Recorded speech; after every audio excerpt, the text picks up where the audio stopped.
Welcome back, everybody. Thank you so much for sticking with me through that break. If you are just tuning in, we just finished talking about the new NFL rules that just got passed. The hip drop tackle, the much more controversial rule with the player NFLPA saying they did not want that rule to be passed, and the NFL passing it in the name of player safety. Two kind of opposite takes there from opposite parties.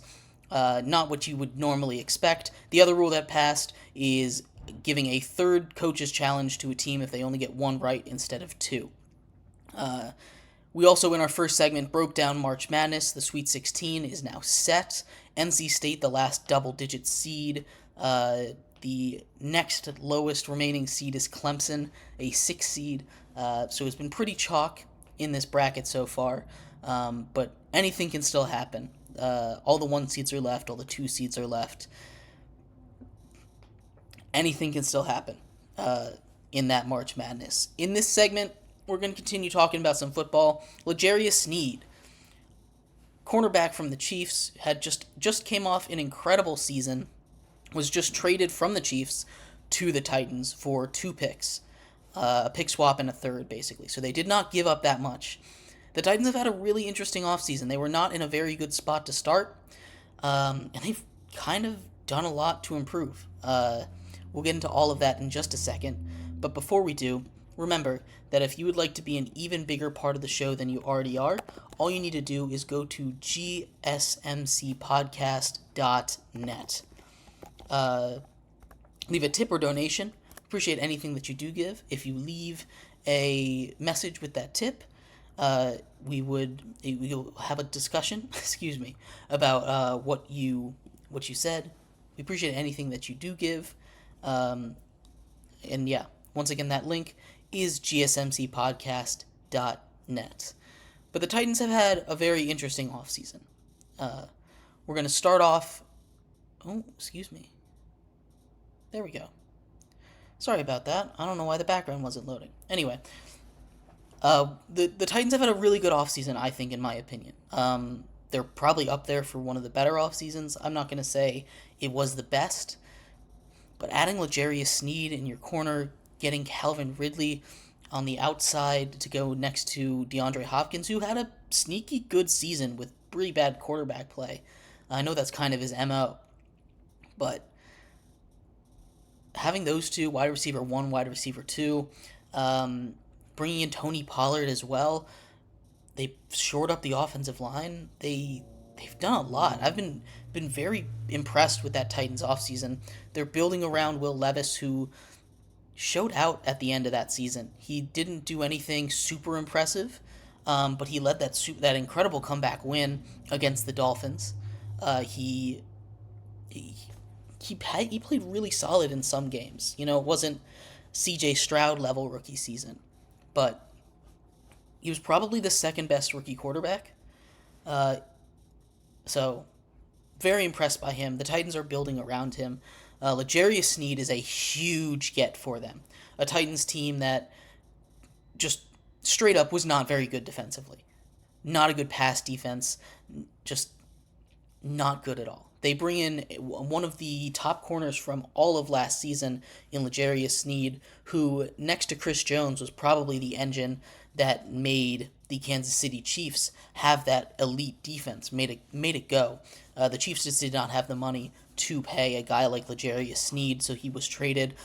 And the Titans didn't really give that much up for him. I know it's an expiring contract, but getting a guy like L'Jarius Sneed for basically a 7th-round pick is crazy. And outside of him, they also brought in Sean Murphy Bunting and Kristen Fulton to shore up that cornerback. So they have an entire new cornerback room. So very impressed by what they've done. They lost Derrick Henry, obviously, but they also, they lost Derrick Henry, but they replaced him with Tony Pollard. That's probably a downgrade. I know Tony Pollard's much younger than Derrick Henry, but he's not quite as good. I don't think you're not going to replace the king like that. Derrick Henry is a huge loss for them, but they bring in Lloyd Cushenberry, who's one of the elite centers in the league, to shore up that offensive line, uh, get some more offensive line help around him. You just talked about bringing L'Jarius Sneed in. The offense is going to be much better. And in a division that isn't going to be up there for the best in the league, but it's probably going to be a tough one, that AFC South, you have maybe the Titans are still probably last in that division. I don't want to get too overhyped about them. They've had a very, very solid offseason. But you're in a division with CJ Stroud and the Texans, who made the playoffs last season in his rookie year and only seemed to improve this offseason. You have the Colts with Anthony Richardson, who almost made the playoffs last year, and the Jags with Trevor Lawrence also kind of choked their way out of the playoffs. But all of those teams are all of those teams are potential playoff teams. I wouldn't be surprised if any of those three teams made the playoffs, and the Titans are making a push there. They're not quite at the level, I don't think, but this is a really solid offseason. They've had to overpay a little bit to get some of these guys, but Calvin Ridley out there on the outside with DeAndre Hopkins, that's going to be a really great combo for Will Levis, who kind of was just chucking it up to DeAndre Hopkins down the season. When your other option is Nick Westbrook-Akine, can you really blame him though? It's a very again. It's not the flashiest offseason, but you do get a couple big names. You do get a couple guys who can really make a difference there in the league. On your team immediately. Some established stars, some veterans, some leadership. And then you have a pretty high pick in the draft. I believe they have the 7th overall pick this year. And the way that the draft's going, with the Chargers now losing all their wide receivers, they're probably not going to get tackle, offensive lineman at 5. The Giants probably aren't either. They're looking at a whole lot of other holes. They have a lot of holes to fill. So the Titans might get offensive lineman 1 off the board at pick 7 in a draft class that's loaded with offensive linemen. There's when I did my first mock draft, I believe I put 6 or 7 offensive linemen in that first round, and you can get the best one. There's a couple guys up there. Joe Alt is probably my tackle 1. Be a great fit for the Titans.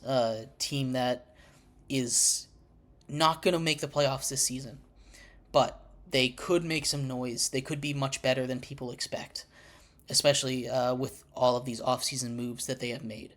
I've been very, very impressed. But L'Jarius Sneed is a huge signing. You look at a guy who was always kind of a good corner. L'Jarius Sneed really broke out with I won't call it a breakout.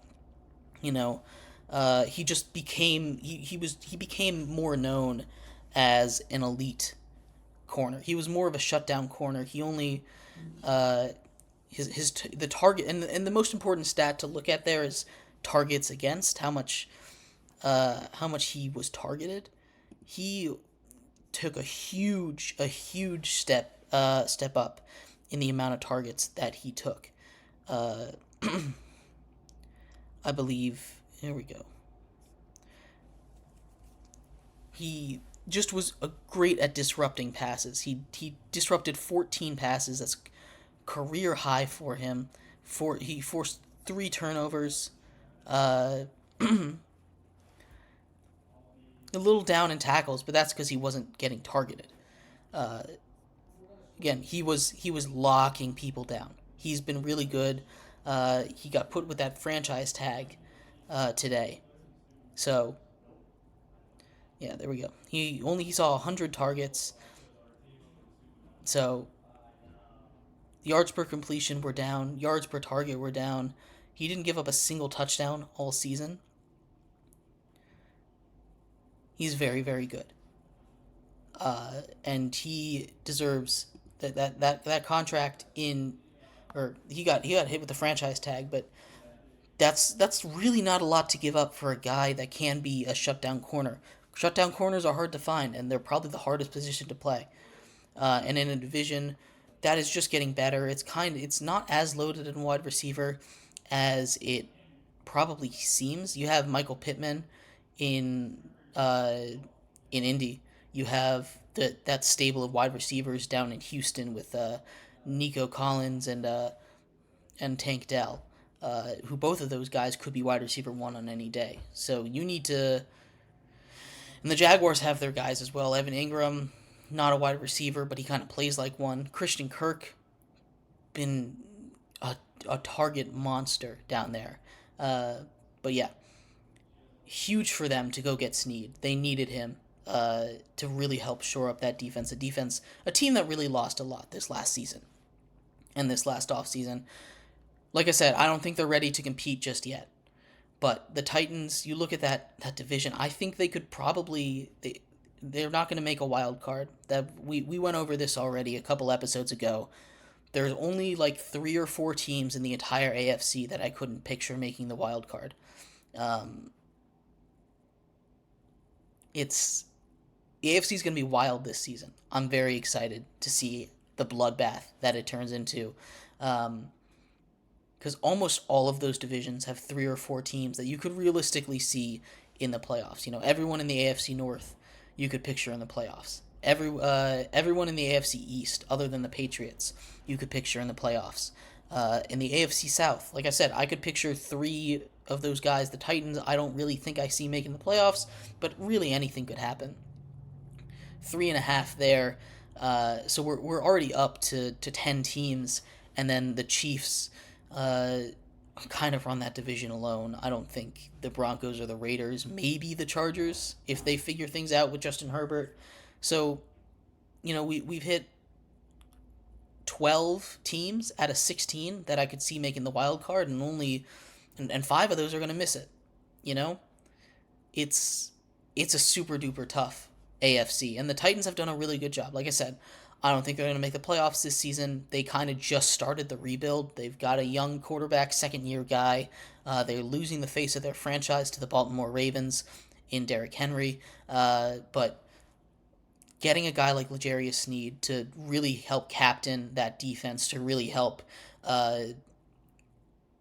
with that passing attack against them, is something that I'm very excited to see.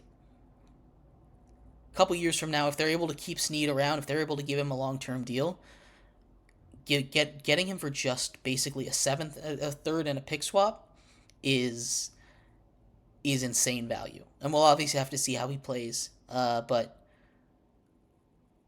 I'm very excited for what the Texans for what the Titans did this offseason. Very, very, very excited for them. Excited to see what Will Levis can do in that offense now. Again, revamped offensive line, new running back, new receivers. That AFC is going to be crazy. Anyway, in our next segment, we're going to transition into baseball. Opening day is just 3 days away. I am so excited. We're going to start doing some MLB predictions in future episodes. But I want to talk a little bit about Jordan Montgomery. He still is not signed to a team. It's getting to that point where you got to get on a team, man. You don't want to not be on a roster before opening day. Chemistry is just so important, especially if you're going to be slotted in as an important player on that team. These rosters have to be finalized soon. So we're going to look into that a little bit. Shohei Ohtani's press conference starts in 2 minutes, so I'm keeping an eye on that on the side as well. We're going to take a look into any big things he has to say about formal investigations in gambling stuff. That's a crazy story. We'll talk all about all that tomorrow when all the information is out, because, like I said, it's going to start in just a minute. So baseball talk coming up next. Appreciate you guys for sticking around. You've been watching Sports by GSMC Podcast Network. We'll be right back.